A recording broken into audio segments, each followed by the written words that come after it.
I don't know how to describe it other than like a demon type of sound. But it's silhouetted, hulking, every bit of 5.5 feet wide, 13 to 14 foot tall, pitch black. The one thing that ran through my mind when I had this encounter was I don't have a big enough gun. Your host, two-time witness and field researcher for more than 40 years, William Jevning. Welcome to Creek Devil.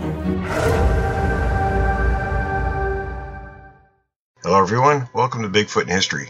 This is the final installment of Ivan Sanderson's 1961 book, Abominable Snowmen, Legend Come to Life. This is chapter 20. I hope everyone enjoys this final installment in this wonderful book, and we will have something different next week. I've been away for a week, so we're going to be back on track, and hope everyone enjoys this. This reading is from the book Abominable Snowmen, written by Ivan T. Sanderson and published in 1961. This is chapter 20, entitled Certain Abominable Conclusions. Just saying that something does not exist neither disproves that it does, nor does it make the thing go away. Explaining something away is not the same as explaining it. We have now done with fantasy and come, as I stated at the end of the last chapter, to fact. This is a trilogy composed of reports, evidence, and objects. One might suppose that from this point on it will be plain sailing. Alas, this is very far from the case, for there are even more pitfalls along the road through this field than there are in the bewildering world of make-believe, ignorance, and prejudice that we have just waded through. And these traps are much more deadly because they at first appear to be quite logical. Saying that something does not exist proves nothing. Showing what something is not does not prove what it is.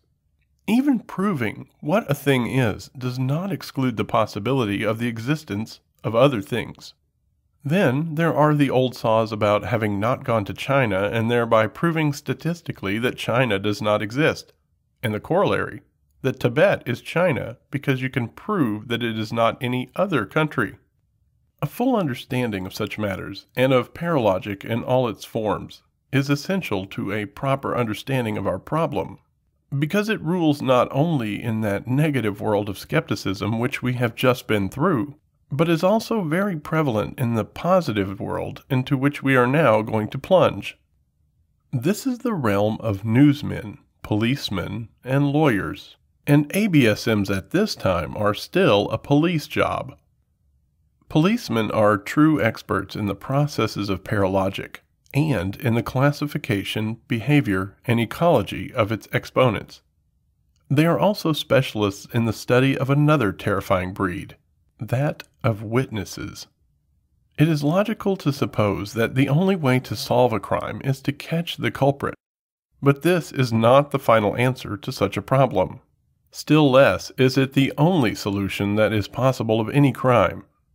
In the case of ABSMs, it is often said that the only way to prove their existence is to catch one. This is a valid statement, but not a true one, and on several counts. I warn you, we are now heading into a real jungle. ABSMs are not yet objects for scientific research. In science, there is supposed to be a high standard of ethics, but no place for sentiment in its wider and proper sense. By this, I mean that truly scientific research is supposed not only to be completely honest, but utterly devoid of all prejudice.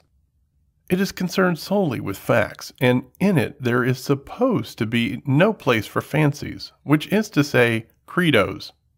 Scientific evidence is supposed to be in the form only of proven fact, and the basis of its methodology is the criterion that all such facts must be reproducible on demand by anybody, anywhere, and at any time. Only then may beliefs or opinions be expressed, which is to say, hypotheses put forward and theories erected. These, in turn, then have to be proved. This puts a tremendous strain on evidence in science, and it is in appraising evidence that scientific methodology most often breaks down. Here, the line between fact and fancy is sometimes hazy, and that is where scientists, being only human, display their greatest tendency to prejudice. Nothing is more aggravating than coming across convincing evidence that your pet theory is fancy rather than fact, and proof that this is so sometimes sends even the truest scientist off his rocker. It is his faith that is shaken, and the world has until very recently run on faith, not on facts. It may be clearer now just why I stepped aside in the last chapter to discuss a number of matters which may not have appeared to have had much direct bearing upon our main theme. Anybody can tell a story, but true or false, once told, that story itself becomes a, quote, fact. If this is presented as fiction, there is no further trouble. But if it is put forward as fact, we run into complications. Immediately, we want to know who said so, and on what grounds. Is there any evidence, and if so, can it be proved?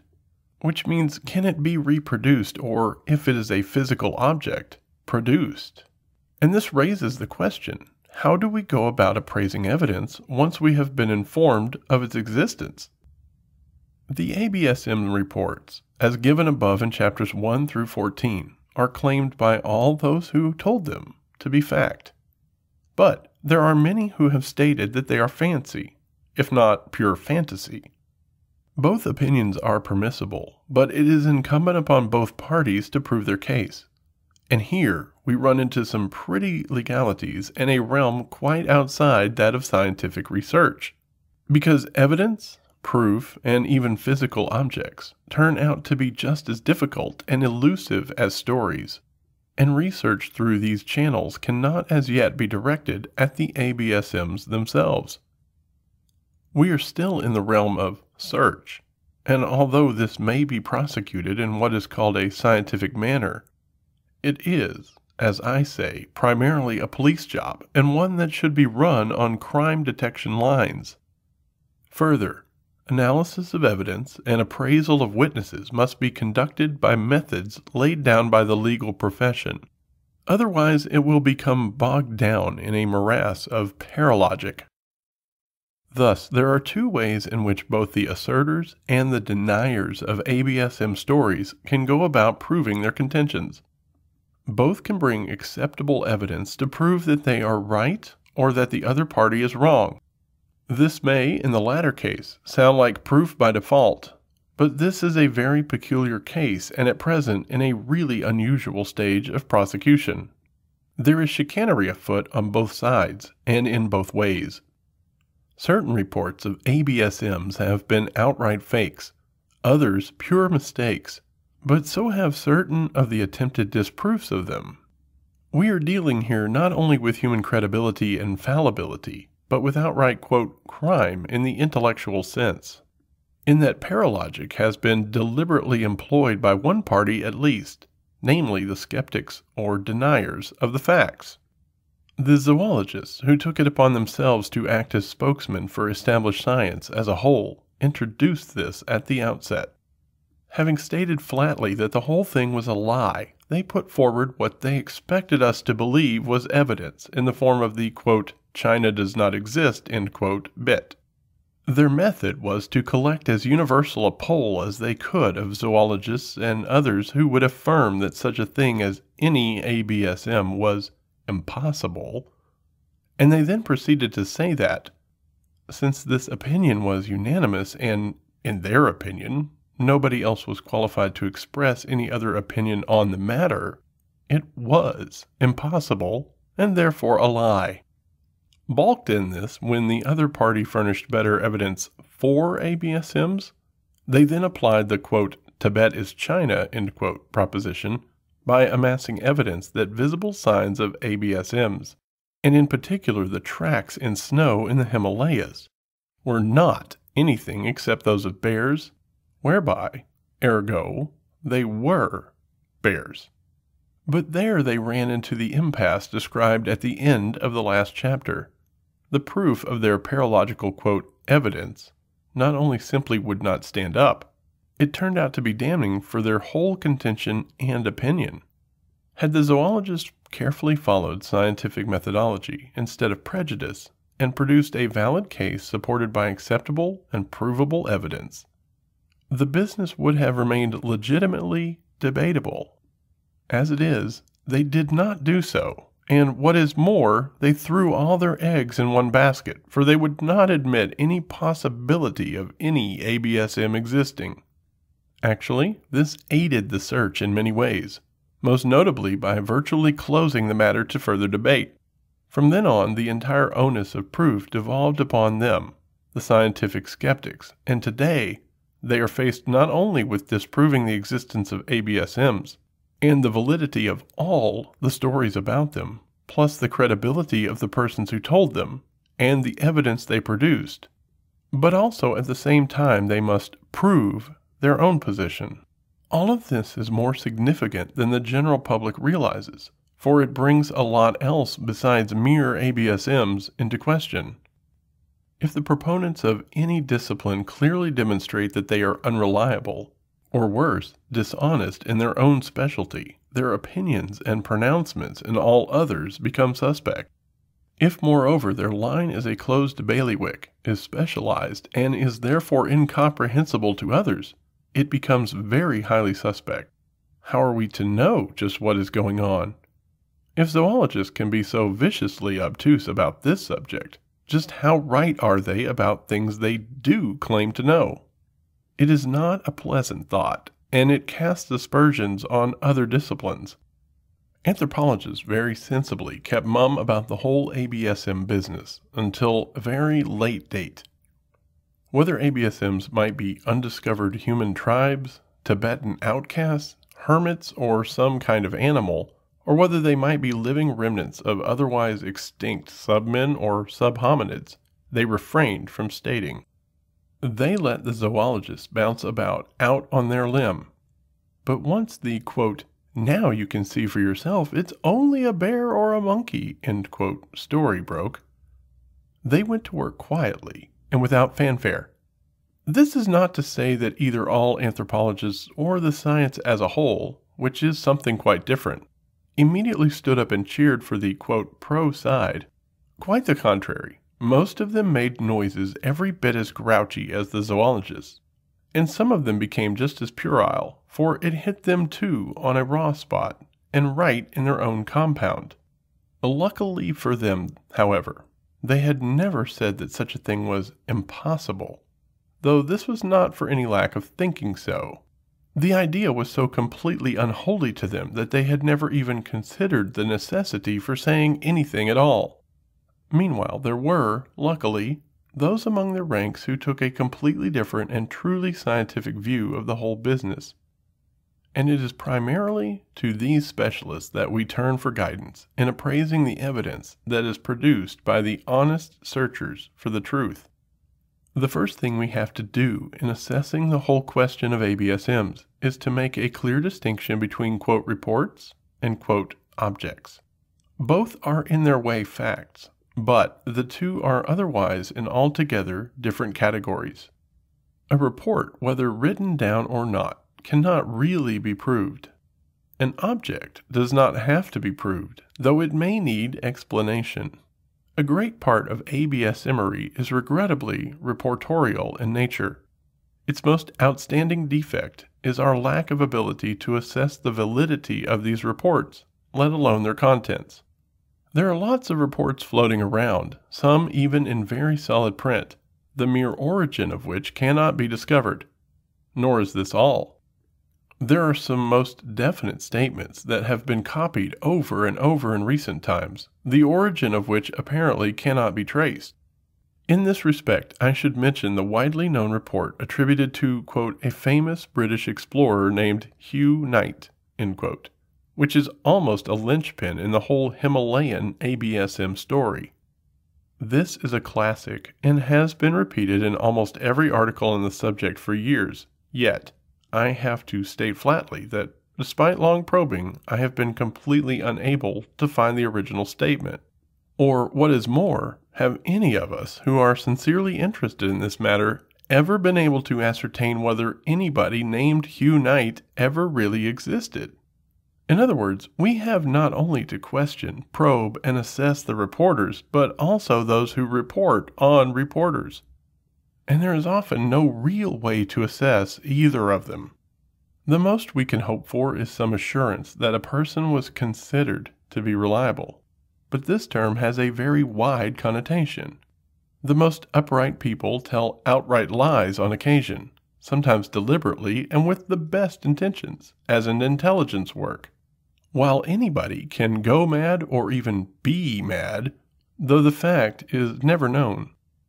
Then again, any reporter can make a mistake, while there are all sorts of influences at work that may cause anybody to fabricate stories or to convert, divert, or twist stories that they, in turn, have heard.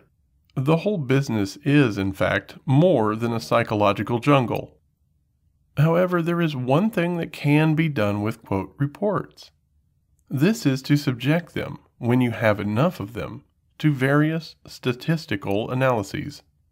Statistics are at least impersonal, if not always reliable, and they do not really need to take any account of the reporter, his reputation, or his veracity. If you get enough reports on anything, from diverse enough locations in time and space, and on correlating them, find one or more agreements above a certain number, you will know that you have identifiable factors in operation. Coincidence is a strange thing, but it eventually runs out, statistically and simply by the law of averages. Thus, if foot tracks with 5 very unique characteristics are reported from 10 different countries for over 200 years, you may fairly safely and scientifically say that there is a cause other than sheer mendacity on the part of those who reported them. Footprints with one odd feature turning up in 5 countries over a 5-year period might be explicable by coincidence or be the outcome of an initial story read by persons who happened to be in each of those 5 countries.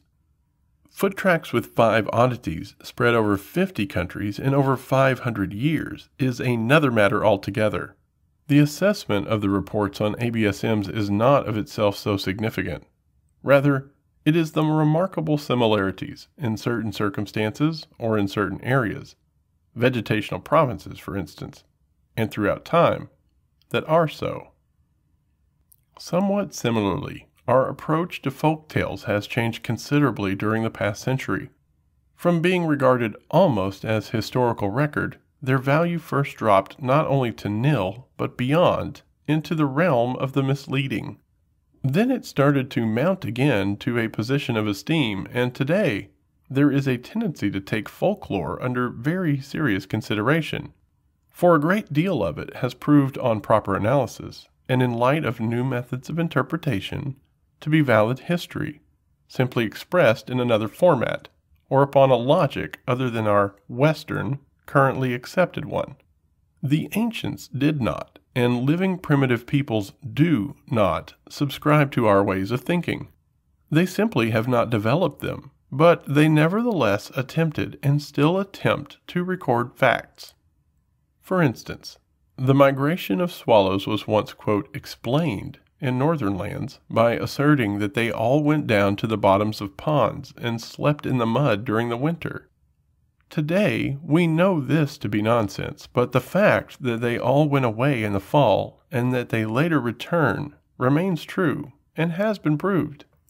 Thus, if the Chinese long ago stated that there were men bears or bear men in Sichuan and eastern Tibet, it did not mean that they said there were crosses between men and bears to be found there, but simply that there was a kind of creature thereabouts that could be best described as being halfway between a man and a bear in appearance. It was, and still is, called a ginseng, and by all accounts looks very much like a large, broad-shouldered man wearing the skin of a bear, otherwise known as the zute. This brings us to another category of recorded evidence, namely the truly historical. This is the field of bibliographical research, or search, and constitutes another wilderness of bewildering confusion. Again, it has been Bernard Heuvelmans who has led the way into this further jungle. Those who have followed have been most assiduous, and the outcome has been startling. The bibliography appended to this book does not really give any indication of the volume of reference to ABS-emery in its widest sense, because I have been forced to omit the details of whole categories and lump them under a single item. This published material varies enormously and is spread over a really immense period of time and throughout a very wide variety of literatures. The greatest volume of reference is in the category of the travelogue, but most of this is casual, passing, and usually brief. Quite a number of the authors did not even realize the significance of what they were recording. The second largest category is that of ethnological, ethnographic, and socio-anthropological works, some of which are positively crammed with reports and comments on the basic question of ancient and extinct humanoids, varying all the way from alleged lower animals with human characteristics to very definite humans with characteristics of lower animals. Most of these are presented as MLF, but when viewed in another light, are manifestly straightforward accounts of the previous existence of creatures in the area of ABSM type. Purely biographical evidence, of course, merges with what I call the second-hand account, namely, one derived from the statements of others. Much of the information recorded in modern travelogues is of this nature, the author stating that he was told by so-and-so that at such and such a place, in the year this, that, or the other, a person or persons said they saw something. The assessment of such statements is really quite impossible, because anybody can say that he was told almost anything, without running the risk of being called a liar. What is more, he can start out by saying that the person who told him was obviously making it all up in the first place. Nonetheless, the statistical method of analysis may again be employed here, and by doing so, some very strange things come to light. First-hand reports, especially when published over the signatures of a, quote, big name, whose activities are well known and can be traced, are quite a different matter. These, even when not supported by any form of pictorial or concrete evidence, have been the principal stimulants to the whole ABSM business. In this category must be placed many travelers in what are called modern times, who have left published records in which they make definite statements that they either saw an ABSM, its tracks, droppings, or other parts, or who said they heard it or inspected such corollary evidence as the moving of cairns on mountaintops. The most astonishing aspect of the roster of such reporters is not so much their actual number, but the proportion that they form of all travelers who visited the countries concerned. Equally surprising is the almost universally high standing and reputation for probity of these reporters. This is particularly noticeable among those who have written of the Himalayan region. Almost everyone who has been there has reported something concrete and definite about ABSMs, be they geographers like Ronald Kaulbach, mountaineers like Eric Shipton and Sir Edmund Hillary, doctors, anthropologists, political and forestry officers, and all manner of other specialists such as have already been mentioned. At this juncture, I should point out that few of the scientific, quote, skeptics have ever been within sight of the Himalayas, and indeed most of them have never been out of Europe or America. Northern California is a very forceful case in point. There, the matter goes to extremes because even local people who have been born in the forests concerned seem never to have ventured more than a few hundred feet into those forests, yet they may solemnly state that anything alleged to have been seen therein by those who have permeated them is either a lie or the product of a hoax. The situation was frankly preposterous when I visited that area in 1959. Intelligent people who had lived all their lives not 30 miles from where the tracks of the Omas were turning up night after night in the mud on a new road, not only refused to go and look at them, but were quite violent in their denunciation of the road builders who were moving their families out because of them, calling them fakers, liars, and other much less pleasant things. People in the nearby town of Eureka were at the same time in an uproar because their local newspaper had printed straight accounts of what these road builders had said. The citizens denounced the editor, and even the local police issued deprecatory statements about him. The truth is that many people do not want such reports, and more precisely, they do not want to have to read any as fact. Given as fantasy, they are quite prepared to accept them. Yet there are several things that almost all first-hand reporters seem to have in common. These are integrity, a reputation for honesty, and above all, provable first-hand experience of the country concerned, to say nothing of the matters reported. The skeptics, on the other hand, are almost without exception, if not entirely so, persons who have never been near the scene of events. While quite a number of them prove to have a reputation for a prejudicial outlook, hidebound ideas, an axe to grind, or a desire for self-publicity. Unfortunately, neither party is, except in a very few and exceptional cases, scientifically trained, or especially experienced in those matters and disciplines most needed for a proper interpretation of the facts observed. This does not, of course, apply to the Russians, Mongolians, and Chinese, because the only people we have heard from on the subject in print from those quarters have been scientists, and they seem in most cases to have been deliberately seeking scientific evidence of this matter. In assessing first-hand accounts, therefore, I personally tend to give the benefit of any doubts to the reporters, and more especially when this is bolstered by either direct concrete evidence or the statistical method of analyzing details of their stories. In fact, I just refuse to call such people as Ronald Kaulbach, Gerald Russell, and Professor Porshnev liars, and I just as forcibly refuse to question the details of their observations. How dare anybody do so who does not have their training and experience and who, above all, has never been to the area where they made their observations? Most of the skeptics are actually crackpots, yakking away in a vacuum of make-believe. They do not have the facts. They often don't even read or examine them. They are not trained to interpret them, and they have preconceived notions, often on everything. Moreover, these are usually quite erroneous, even deliberately so.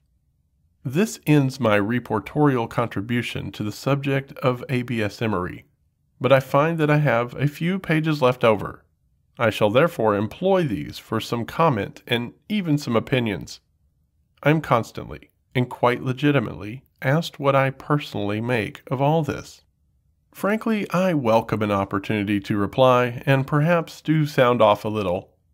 Straight reporting is, to me, the only really satisfactory occupation that there is, but there are times, I must admit, when one gets the itch to not just comment, but to pontificate. After so many years in this morass, the business looks this way to me. First, it is my humble opinion that ABS Emery is not only a valid, but a concrete subject for investigation.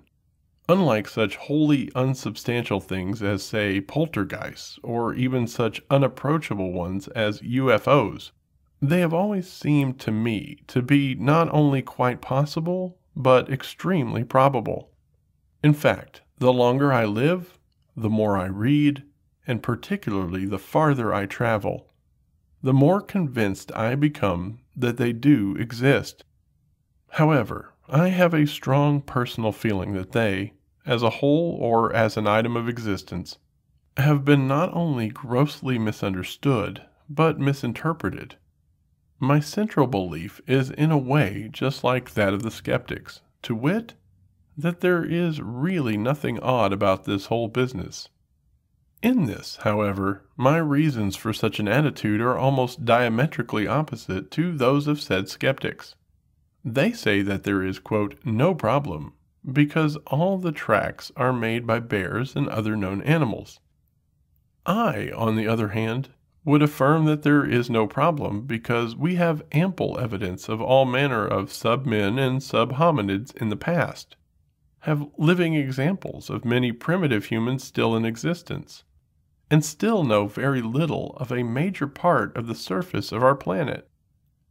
For these reasons, and because of the discovery of all manner of huge forms of life right up till the time of writing, and even on our own continent, vide the new herd of woodland bison, I cannot see any possible valid argument against the continued existence of ABSMs. This attitude has naturally been enhanced by my good fortune in having been able to wander all over the earth since childhood, and actually to see for myself the real conditions pertaining in many lands. I know that most of the lands in this world are still more than half empty of humanity, and are simply unexplored in any real sense. This notion, of course, conflicts absolutely with general world opinion, ranging upward to the topmost echelons of the United Nations. I'm sorry, but with all due deference to world organizations and to all sincere persons in every field, I have to give it as my considered opinion that it is rubbish. Indeed, we humans, i.e. modern man or Homo sapiens as we have chosen to call ourselves, are rapidly approaching the Malthusian limit, but this is not for a lack of space. Nor is it primarily because we are a disease-ridden bunch of semi-educated breeding machines, lacking sufficient know-how and mass technical skills. To the contrary, it is almost solely due to the fact that we are basically a gregarious species of primate mammal. There have been famines in Russia where you could hardly walk across the street for the droves of fat ducks. A quote, famine can have sundry meanings, some of them having nothing to do with famine. To the Russian peasants of bygone years, it simply meant a breakdown in the supply of bread. But, as you may say, countries such as China and India are different. Surely they have famines there so ghastly that men eat mud. For all their monstrous population and poverty, there are in both lands still lush and enormous areas that are not agriculturally used. Certainly the report that, quote, wild people had been found in the southern Chinese upland massif should have been sufficient to demonstrate this. Nor are our highly industrialized Western countries any different. I need not reiterate the examples that I've already given of the extent and number of true wildernesses on our own continent. Thus, there is actually more than enough room for all manner of as yet uncaught and unidentified creatures, even of very large size, to be running around completely unknown to us, and sometimes right on our doorsteps.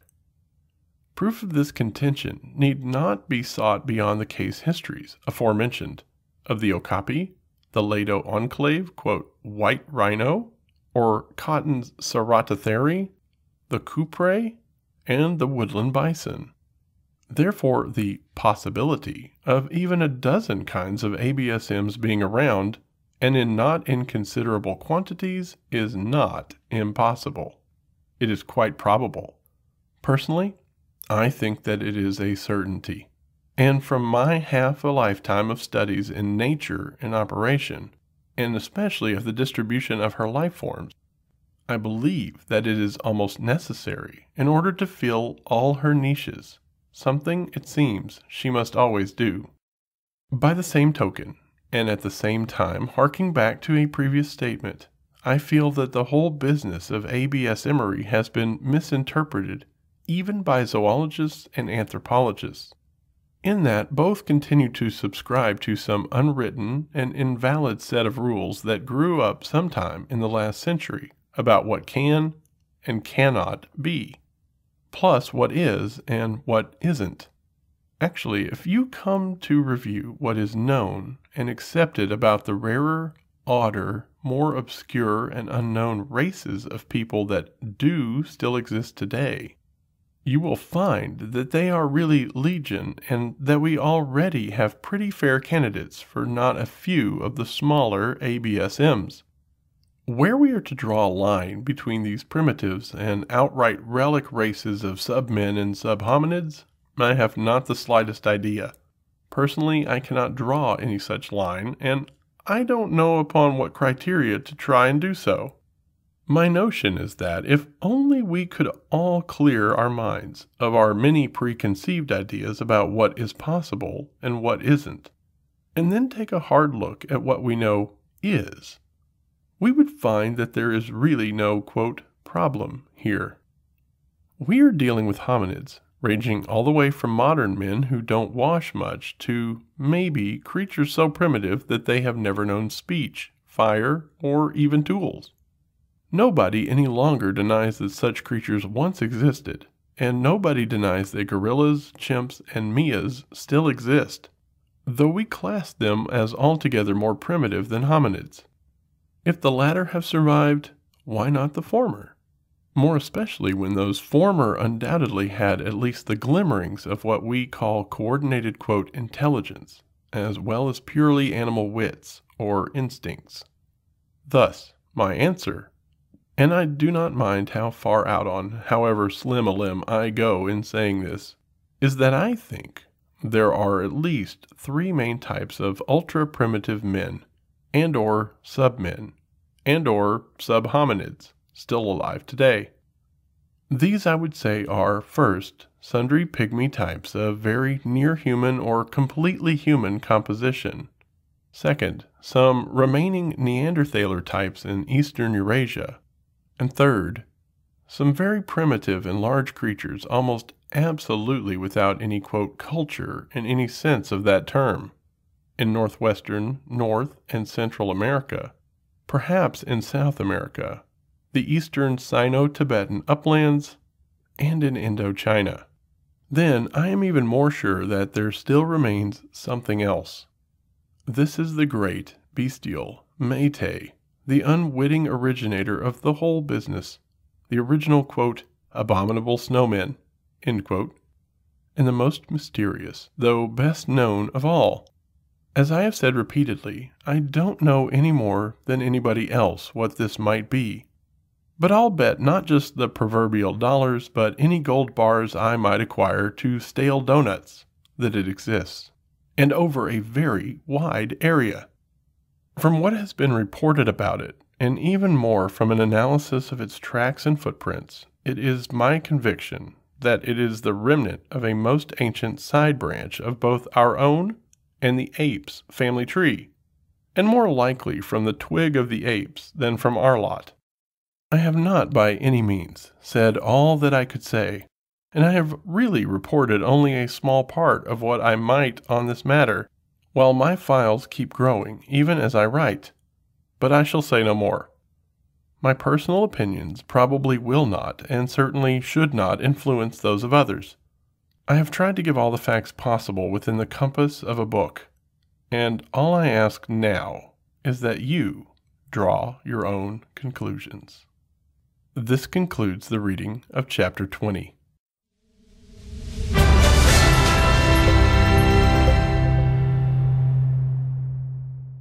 In Bigfoot history, Warm Springs Reservation, Oregon, fall 1967.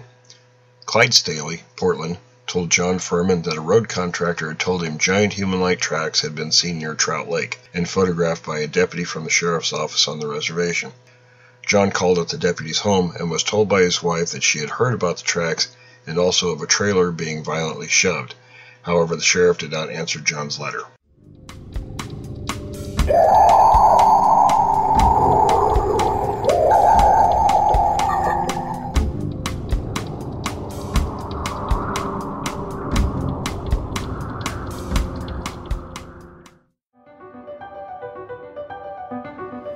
Thanks for listening to this episode of Creek Devil.